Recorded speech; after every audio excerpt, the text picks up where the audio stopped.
Hi students, ಎಲ್ಲರಿಗೂ ನಮ್ಮ YouTube ಚಾನಲ್ಗೆ ಸ್ವಾಗತ. ಇಂದಿನ ವಿಡಿಯೋದಲ್ಲಿ ನಾವು 7ನೇ ತರಗತಿಯಿಂದ ಬೀಜೋಕ್ತಿಗಳ ಪಾಠದ ಅಭ್ಯಾಸ 12.4 ನೋಡುತ್ತಿದ್ದೇವೆ. ಇಲ್ಲಿವರೆಗೆ 12.1ರಿಂದ 3ವರೆಗೆ ನೋಡಿದ್ದೇವೆ. ಆ ವಿಡಿಯೋಸ್ ಯಾರು ನೋಡಿಲ್ಲ, ಈ ವಿಡಿಯೋದ ಡಿಸ್ಕ್ರಿಪ್ಷನ್ನಲ್ಲಿ ಈ ಪಾಠದ ಪ್ಲೇಲಿಸ್ಟ್ ಅಟ್ಯಾಚ್ ಮಾಡ್ತೀನಿ. ಆ ಪ್ಲೇಲಿಸ್ಟ್ ಮೂಲಕ ತಾವು ನೋಡ್ಬೋದು. ಇವಾಗ 1ನೇ ಕ್ವಶನ್ ಏನಿದೆ ನೋಡಿ, ಸಮ ಉದ್ದದ ರೇಖಾಖಂಡಗಳಿಂದ ಮಾಡಿರುವ ಅಂಕಿಗಳ ವಿನ್ಯಾಸವನ್ನು ಗಮನಿಸಿ. ಈ ರೀತಿಯ ಅಂಕಿಗಳನ್ನು ಎಲೆಕ್ಟ್ರಾನಿಕ್ ವಾಚ್ಗಳು ಮತ್ತು ಕ್ಯಾಲ್ಕುಲೇಟರ್ಗಳು ಪ್ರದರ್ಶಿಸುವುದನ್ನು ನೀವು ಕಾಣಬಹುದು. ಇದೇನಿದೆ 6 ನಂಬರ್ ಇದೆ, ಇಲ್ಲಿ 1 6 ಇದೆ, ಇಲ್ಲಿ 2, ಇಲ್ಲಿ 3 6, ಇದೇ ರೀತಿ ಬರ್ತಾ ಹೋಗುತ್ತೆ. ಇಲ್ಲಿ 4 4 4 ಅಂದರೆ ಇದು ಎ ಮತ್ತು ಬಿ. ನೆಕ್ಸ್ಟ್ ಇಲ್ಲಿ ಸಿ ಕ್ವಶನ್ ಏನಿದೆ ನೋಡಿ, ಇದು 8 ಇದೆ. ಇವಾಗ ಇಲ್ಲಿ ರೂಪಿಸಲಾದ ಅಂಕಿಗಳ ಸಂಖ್ಯೆಯನ್ನು n ಎಂದು ತೆಗೆದುಕೊಂಡಿದ್ದರೆ n ಅಂಕಿಗಳನ್ನು ರೂಪಿಸಲು ಬೇಕಾಗಿರುವ ರೇಖೆಯ ಸಂಖ್ಯೆಗಳನ್ನು ಸೂಚಿಸುವ ಬೀಜೋಕ್ತಿಯನ್ನು ಪ್ರತಿಯೊಂದು ವಿನ್ಯಾಸದ ಬಲಭಾಗದಲ್ಲಿ ಕಾಣಬಹುದು. ಇಲ್ಲಿ ನೋಡಿ 6 4 8 ಈ ರೀತಿಯಲ್ಲಿ 5 10 100 ಅಂಕಿಗಳನ್ನು ರೂಪಿಸಲು ಎಷ್ಟು ರೇಖಾಖಂಡಗಳ ಅಗತ್ಯತೆ ಇದೆ? ಇಲ್ಲಿ ಫಸ್ಟ್ ಏನು ಕೊಟ್ಟಿದ್ದಾರೆ ನೋಡಿ, ತುಂಬ ಈಸಿಯಾಗಿದೆ ಪ್ರಾಬ್ಲಮ್ಮು. ಕ್ವಶನ್ ತುಂಬ ದೊಡ್ಡದಾಗಿದ್ದರೂ ಕೂಡ ಇಲ್ಲಿ ಈಸಿ ಕ್ವಶನ ತುಂಬ ಈಸಿ ಇದೆ. ಇಲ್ಲಿ ನೋಡಿ, ಪ್ರತಿಯೊಂದು ವಿನ್ಯಾಸದ ಬಲಭಾಗದಲ್ಲಿ, ಪ್ರತಿಯೊಂದು ವಿನ್ಯಾಸ ಅಂದರೆ ಈ ರೀತಿ ವಿನ್ಯಾಸದ ಬಲಭಾಗದಲ್ಲಿ ಕಾಣಬಹುದು ಅಂತ ಕೊಟ್ಟಿದ್ದಾರೆ. ಅಂದರೆ ಇಲ್ಲಿ ನೋಡಿ, ಇಲ್ಲೊಂದಿದೆ, ಇಲ್ಲೊಂದಿದೆ, ಇಲ್ಲೊಂದಿದೆ. ಫಸ್ಟು ಇವಾಗ ನೋಡಿ ಎ ಕ್ವಶನ್ ಉದಾಹರಣೆ ಎಕ್ಸಾಂಪಲ್. ಇಲ್ಲೇನಿದೆ 5n+1. ಇಲ್ಲಿ ರಫ್ ಆಗಿ ಮಾಡ್ತೀನಿ ನೋಡಿ. ನಾನು n ಅಂದರೆ 1 ತೆಗೆದುಕೊಳ್ತೀನಿ. 5 ಗುಣಿಲೆ 1 + 1, 5 1 5 + 1 ಇವೆರಡು ಕೂಡಿಸಿ 6. ಅಂದರೆ ಈ 6 ನಂಬರ್ ಮಾಡಲು 6 ಕಡ್ಡಿಗಳು ಅಂದರೆ ರೇಖಾಖಂಡಗಳು ಬೇಕು. ಇಲ್ಲಿ ನೋಡಿ 1 2 3 4 5 6. ಇವಾಗ ಅದೇ ರೀತಿ ಇವಾಗ 2 ತುಂಬ್ತೀನಿ. ಇಲ್ಲಿ ಎಷ್ಟಿವೆ ಕಡ್ಡಿ ನೋಡೋಣ. ಇಲ್ಲಿ ಮೊದಲು ಲೆಕ್ಕ ಮಾಡೋಣ, ಈ ಸೂತ್ರ ಬರೆದುಕೊಳ್ಳೋಣ. 5 n ಅಂದರೆ 2 + 1 ಅಂದರೆ 5 2 10 1 11. ಅಂದರೆ ಇಲ್ಲಿ 11 ಕಡ್ಡಿಗಳು ಇರಬೇಕು. 1 2 3 4 5 6 7 8 9 10 11. ಇವಾಗ ಕ್ವಶನ್ ಏನಿದೆ ನೋಡಿ, ಇಲ್ಲಿ ಇದೇ ರೀತಿ 6 4 8 ಈ ರೀತಿಯಲ್ಲಿ 5 10 100 ಅಂಕಿಗಳನ್ನು ರೂಪಿಸಲು. ಅಂದರೆ ಫಸ್ಟು ನಾವು 6 ಎಂಬುದು ಎಷ್ಟು ಮಾಡಬೇಕಂತ, ಈಗ 5. 6 ಎಂಬುದು ಈ ರೀತಿಯಾಗಿ ಇಲ್ಲಿ 3 ಇವೆ, ಇವು 5 ಬರಬೇಕಂತೆ. ಹಾಗಾದರೆ ಎಷ್ಟು ಕಡ್ಡಿಗಳು ಬೇಕು? n ಅಂದರೆ 5 ತುಂಬಿದ್ದೀನಿ. 5 5 25 1 26. ನೆಕ್ಸ್ಟ್ 5n + 1, 5 ರೀತಿ. ನೆಕ್ಸ್ಟ್ ಮತ್ತೆಷ್ಟು ಕಡಿದ್ರೆ 10. 5 ಎಂಬುದು 10 ಆಗಬೇಕಂತೆ. 5 10 50 1 51. ನೆಕ್ಸ್ಟ್ 5 ಎಂಬುದು ಎಷ್ಟು ಬೇಕು? 100.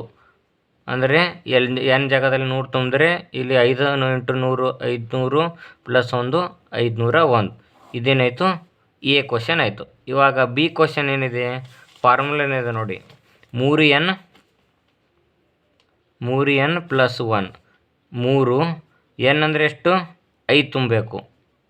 3 5 15 1 16. ಅಂದರೆ ಈ 4 ಎಂಬುದು 5 ಆಗಬೇಕಾದ್ರೆ 16 ಕಡ್ಡಿಗಳು ಬೇಕು. ಅದೇ ರೀತಿ 4 ಎಂಬುದು 10 ಆಗಬೇಕು.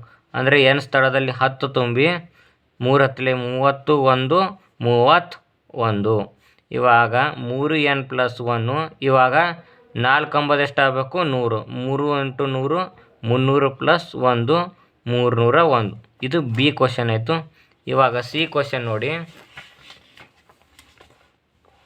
ಸಿ ಕ್ವಶನ್ ಇದೆ 5n + 2. 5n + 2 5. ಇವಾಗ 8 ಎಂಬುದು ಎಷ್ಟು ಬೇಕಂತೆ? ಇಲ್ಲಿ 8 ಎಂಬುದು ಫಸ್ಟಿಗೆ 5. n ಜಾಗದಲ್ಲಿ 5 ತುಂಬಿ 5 5 25 2 27. Next 5n + 2. ಇವಾಗ 5 ಎಂಬುದು ಎಷ್ಟು ಬೇಕು? 10. 5 ಎಂಬುದು 8 ಎಂಬುದು 10 ಬೇಕು. ಇವಾಗ 5 10 50 + 2 52. ಇವಾಗ 5n + 2. n ಎಂಬುದು ಎಷ್ಟು ಬೇಕು? 100. ಅಂದರೆ 8 ಎಂಬುದು 100 ಆಗಬೇಕು. ಅಂದರೆ ಎಷ್ಟು ಕಡ್ಡಿಗಳು ಬೇಕು? ಆವಾಗ 502 ಕಡ್ಡಿಗಳು ಬೇಕು. ಇದು 1ನೇ ಕ್ವಶನ್ನಲ್ಲಿ ABC ಆಗಿವೆ. ನೆಕ್ಸ್ಟ್ ಇವಾಗ 2ನೇ ಕ್ವಶನ್, ಕೊಟ್ಟಿರೋ ಬೀಜೋಕ್ತಿಯನ್ನು ಬಳಸಿ ಸಂಖ್ಯಾ ವಿನ್ಯಾಸದ ಕೋಷ್ಟಕವನ್ನು ಪೂರ್ತಿ ಮಾಡಿ. ಇವಾಗಿಲ್ಲಿ 1 2 3 4 5 ಅಂತ ಇವು ಬೀಜೋಕ್ತಿಗಳು ಕೊಟ್ಟಿದ್ದಾರೆ. ಇವಾಗ ಪದಗಳು 1 2 3 4 5 10 100. ಇವಾಗ ಇಲ್ಲಿ ನೋಡಿ, ಫಸ್ಟ್ ಇದ್ದಾಗ ಎನ್ ಸ್ಥಳದಲ್ಲಿ 1 ತುಂಬಿ, 1 ತುಂಬಿದ್ರೆ 2 1 2, 2ರಲ್ಲಿ 1 ಕಳೆದ್ರೆ ಇದು 2, 2ರಲ್ಲಿ 1 ಕಳೆದ್ರೆ 1 ಅಂದರೆ ಕರೆಕ್ಟ್ ಆನ್ಸರ್ ಇದೆ. ಇಲ್ಲಿ 2 ಎನ್ ಜಾಗದಲ್ಲಿ 2 ತುಂಬಿದ್ರೆ 2 2 4, 4ರಲ್ಲಿ 1 ಕಳೆದ್ರೆ 3. ನೆಕ್ಸ್ಟ್ ಎನ್ ಜಾಗದಲ್ಲಿ 3 ತುಂಬಿದರೆ 3 ತುಂಬಿದ್ರೆ 3 2 6, 6ರಲ್ಲಿ 1 ಕಳೆದ್ರೆ 5. ನೆಕ್ಸ್ಟ್ 4 ತುಂಬಿದರೆ 4 2 8, 8ರಲ್ಲಿ 1 ಕಳೆದ್ರೆ 7. 5 5 ಇಂಟು 2 10, 10ರಲ್ಲಿ 1 ಕಳೆದ್ರೆ 9. ಇವಾಗ ಇಲ್ಲಿ 10 ಇದೆ, 10 ಇಂಟು 2 20, 20ರಲ್ಲಿ 1 ಕಳೆದ್ರೆ 19. ಇವಾಗ 100ನೇ ಸ್ಥಾನದಲ್ಲಿ ಎಷ್ಟು ಬರುತ್ತೆ ಅಂತ ಕೇಳಿದ್ದಾರೆ. 100 ಇಂಟು 2 200, 200ರಲ್ಲಿ 1 ಕಳೆದ್ರೆ 199 ಬರುತ್ತೆ. 199. ಇದು ಯಾವ ರೀತಿ ಅಂದರೆ ಇಲ್ಲಿ 1ನೇ ಲೆಕ್ಕ ಮಾಡಿದೆ ನೋಡಿ, ಅದೇ ರೀತಿ ಎನ್ ಸ್ಥಳದಲ್ಲಿ ತುಂಬಬೇಕು. ಇವಾಗ ಇಲ್ಲಿ ನೋಡಿ, ಇವಾಗ 2ನೇ ಕ್ವಶನು, ಎನ್ ಬೆಲೆ 1 ತುಂಬಿದಾಗ ಆನ್ಸರ್ ಎಷ್ಟು ಬಂತು? 5. 2 ತುಂಬಿದಾಗ 8 ಬಂತು. 3 ತುಂಬಿದಾಗ 11 ಬಂತು. 4 ತುಂಬಿದಾಗ 16. ಇವಾಗ 5 ತುಂಬಿದಾಗ ನೋಡೋಣ. ಎನ್ ಸ್ಥಳದಲ್ಲಿ 5 ತುಂಬ್ತೀನಿ. 5 ಇಂಟು 3, 5 3ಲೆ 15, 15 2 17. ಇಲ್ಲಿ ಎಷ್ಟು ಬರುತ್ತೆ? 17. ಇವಾಗ ಎನ್ ಸ್ಥಳದಲ್ಲಿ 10 ತುಂಬಬೇಕು. 10 ಇಂಟು 30 30, 32 32. ಇವಾಗ 100 ತುಂಬಬೇಕು. 100 ತುಂಬಿದ್ರೆ ಇಲ್ಲಿ 300 ಪ್ಲಸ್ 2 302.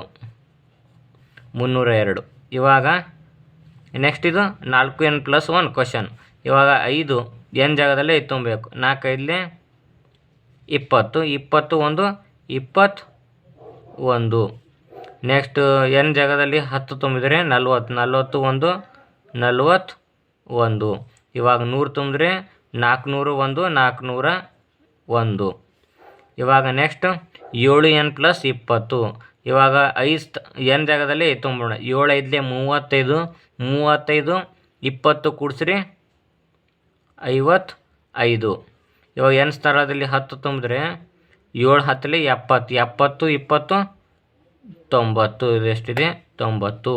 ನೆಕ್ಸ್ಟ್ ಇವಾಗ 100 ತುಂಬಿದ್ರೆ ಇಲ್ಲಿ 700, 720 720. ಇವಾಗ n² + 1 ಇದೆ. ಇವಾಗ 5 ಸ್ಕ್ವಯರ್ ಅಂದರೆ 5ರ ವರ್ಗ 25, 25 1 26. ಇವಾಗ 10ರ ವರ್ಗ 100, 101 ಇದು 101. ಇವಾಗ ಇದ್ರದ್ದು ಮಾಡಿದ್ದಾರೆ 100ದ ವರ್ಗ 1000, 10,000, 10,000 1 10,001. ಇಷ್ಟೇನಾಗಿದೆ? ಅಭ್ಯಾಸ 12.4 ಆಗಿದೆ. ನೆಕ್ಸ್ಟ್ ಮುಂದಿನ ವಿಡಿಯೋದಲ್ಲಿ ಮುಂದಿನ ಪಾಠವನ್ನು ನೋಡೋಣ. ಈ ವಿಡಿಯೋ ಇಷ್ಟ ಆದರೆ ಲೈಕ್ ಮಾಡಿ ಮತ್ತು ಈ ವಿಡಿಯೋನ ನಿಮ್ಮ ಫ್ರೆಂಡ್ಸ್ಗೆ ಶೇರ್ ಮಾಡಿ. ಧನ್ಯವಾದಗಳು.